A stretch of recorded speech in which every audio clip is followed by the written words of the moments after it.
5월 20일이었어요. 한 노조위원장이 같은 날 세 가지를 내려놨어요. 정치 진출, 교섭권, 그리고 본인 위원장직까지요. 삼성 노조위원장 최승호 이야기예요.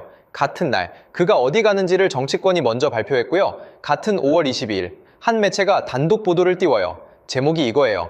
삼성 타결 최승호 국회 연기 영순위. 그는 단 한 번도 생각해 본 적이 없다 하고 정치권은 영순위로 글을 올렸어요. 자, 어디가 맞는 말일까요? 그러면 이 사람이 어떤 사람이냐? 3년 전 그가 어디 있었는지 보여드릴게요. 삼성회사 공식 채널이 만든 홍보 영상이 있어요. 거기서 4번 출입증을 목에 건 30대 초반 엔지니어가 카메라 정면을 보고 자기소개를 해요. 그 사람이에요.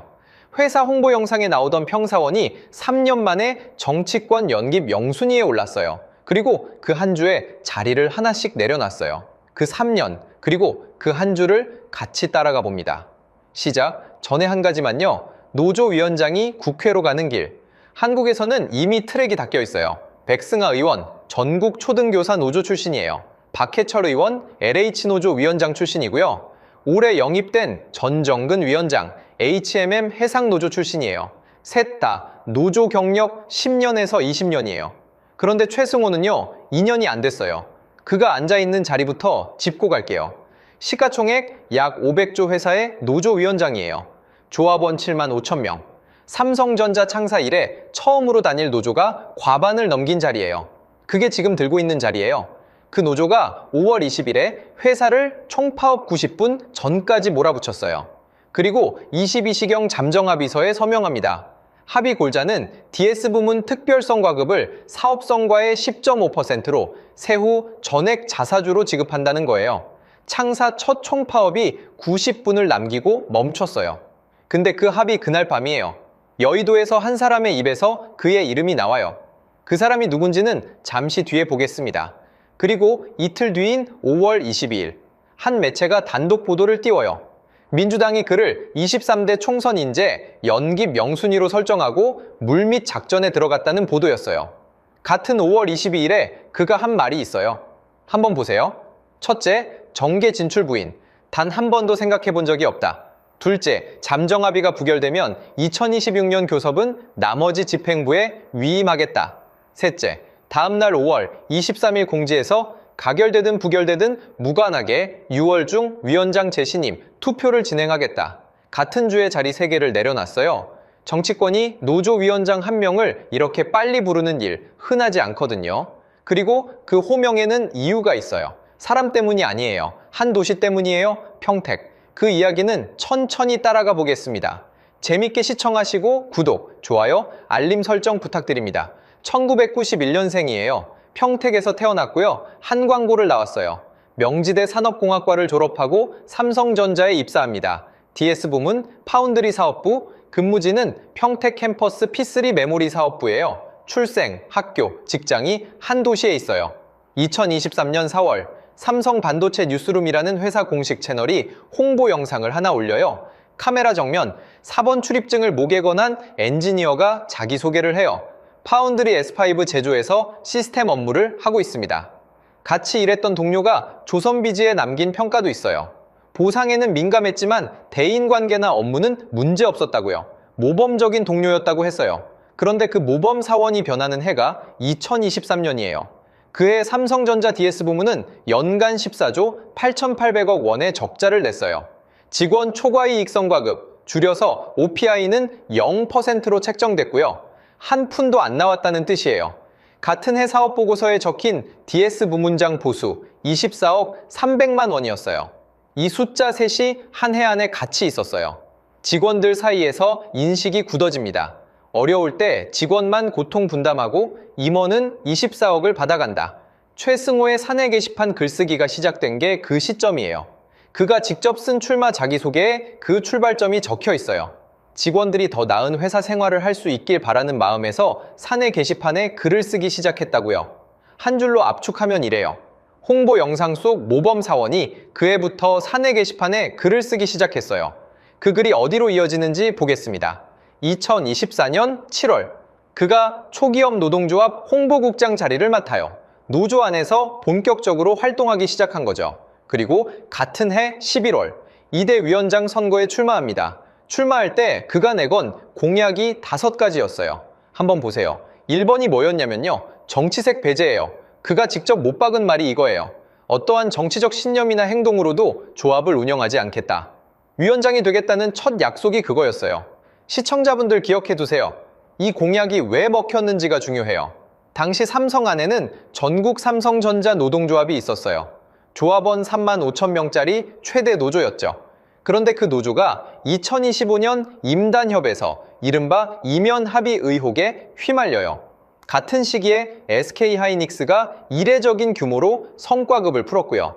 같은 반도체인데 격차가 벌어진 거죠.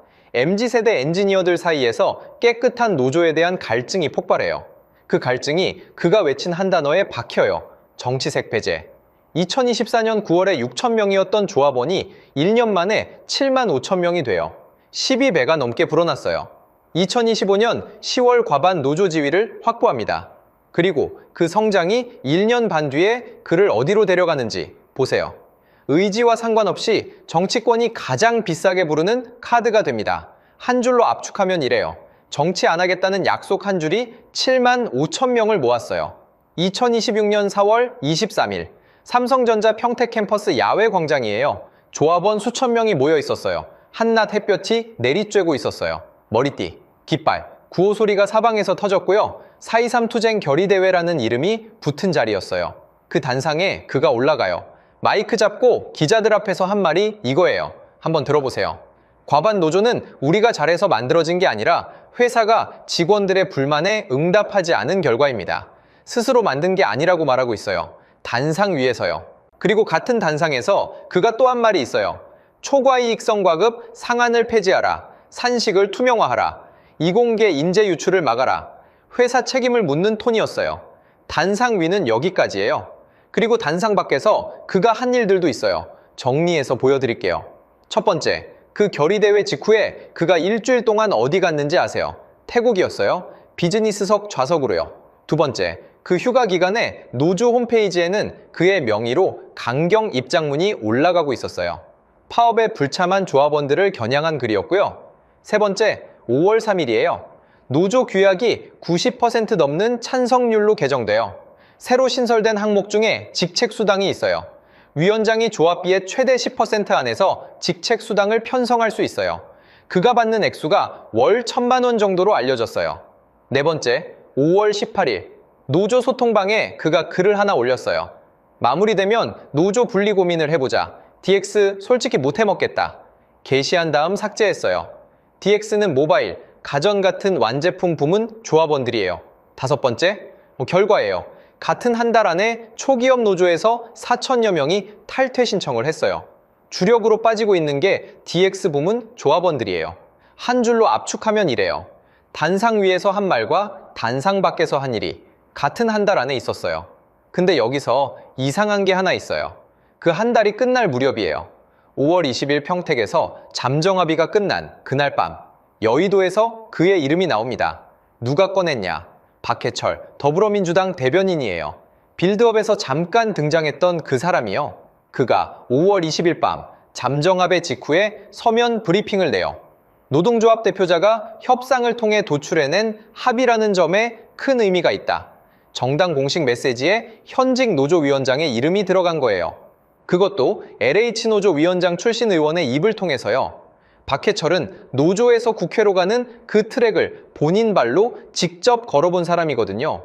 그 사람이 그날 밤 그의 이름을 꺼낸 거예요. 정치권이 노조 인사를 영입할 때 따지는 게 4가지예요. 박해철이 본인이 영입될 때도 적용됐던 그 4박자요. 첫째, 현장 출신. 책상 물림이 아니라 실제 일하던 사람. 둘째, 정치 무색깔. 어느 당색도 안 묻은 사람. 셋째, 세대 교체. 젊은 사람. 넷째, 지역구 매칭. 최승호한테 대입해 볼게요. 현장 출신, 삼성반도체 라인 시스템 엔지니어였어요. 통과. 정치 무색깔. 그의 일공약이 정치색 배제였어요. 직접 못 박은 무색깔이에요. 통과. 세대 교체, 1991년생, 34이에요. 통과. 마지막 칸이 남았어요. 지역구. 한 줄로 압축하면 이래요. 그가 만든 약속 한 줄이 그를 영입시장에서 가장 비싼 카드로 만들었어요. 마지막 칸이 어디인지 다음에서 보겠습니다. 좌표를 정리해 볼게요. 그가 태어난 곳 평택, 한 광고가 있는 곳 평택, 직장 평택 캠퍼스, 4.23 결의대회를 연 단상 평택, 그리고 민주당이 글을 거론한 지역구가 평택을이에요. 5칸이 한 도시로 모입니다. 그 평택을이 지금 어떤 자리냐? 이병진 전 민주당 의원이 당선 무효형 확정으로 의석을 잃었어요. 그래서 6월 3일 평택을 재선거가 동시에 치러져요. 구도는 3파전이고요. 조국혁신당 조국 후보, 민주당 김용남 후보, 국민의힘 유이동 후보, 현재 조국 후보가 가장 앞서요. 그리고 당선자 임기는 단 2년이에요. 짧은 임기에 빨리 들이밀 카드가 필요한 자리예요. 그 보도 안에 익명의 민주당 관계자 발언이 있어요. 한번 들어보세요. 1991년생으로 젊은 나이에 삼성전자 평택 캠퍼스를 기반으로 과반 노조는 물론 노사 타협까지 주도한 인물입니다. 당에서 탐낼 수밖에 없는 인재죠. 같은 시간에 그가 한 일을 다시 정리해 볼게요. 5월 22일 정계 진출 부인. 단 한 번도 생각해 본 적이 없다. 같은 5월 22일 2026년 교섭은 나머지 집행부에 위임하겠다. 그리고 다음날 5월 23일 가결이든 부결이든 무관하게 6월 중 위원장 재신임 투표를 진행하겠다. 정치, 교섭, 위원장직. 세 자리를 같은 주에 내려놨어요. 한 줄로 압축하면 이래요. 그가 비운 세 자리와 평택에 빈 의자 하나가 6월에 같이 있어요. 본인은 부인했어요. 그런데 자리는 본인이 직접 비웠거든요. 5월 23일이에요. 그가 조합원들에게 공지를 띄워요. 한번 보세요. 많은 연락이 왔는데 모두 답변을 드리지 못해서 죄송하고 제가 할 수 있는 것은 더 잘 정비하는 것이라고 생각한다. 스스로 정비하겠다는 말이에요. 그리고 같은 공지에 다음 문장이 있어요. 다만 그조차도 조합원들이 느끼기에 와닿지 않을 것 같다. 제가 반대로 생각해봐도 그렇다. 스스로를 거리 두고 보는 문장이에요. 그가 한 발언 2개를 같이 놓아볼게요. 4월 23일 평택 단상에서 우리가 잘해서가 아닙니다. 5월 23일 공지에서 제가 반대로 생각해봐도 그렇다. 한 달 사이에 2발언이에요. 그 사이에 있었던 일들도 같이 놓아보세요. 일주일 태국 비즈니스석 휴가, 노조 규약 개정으로 직책 수당 월 1,000만 원 신설, 5월 18일 DX 비하 게시 후 삭제, 5월 22일 교섭권 위임 발언, 같은 날 정계 진출 부인, 다음 날 무조건 재신임 공지. 정리하면 이래요. 본인은 다 안 한다고 했어요. 그런데 같은 주에 본인 자리를 하나씩 비웠어요. 그리고 6월에 평택에 빈 의자가 하나 더 생겨요. 그 자리가 그를 받을지, 그가 그 자리를 받을지는 6월에 확인됩니다. 영상이 유익했다면 구독, 좋아요, 알림 설정 부탁드립니다.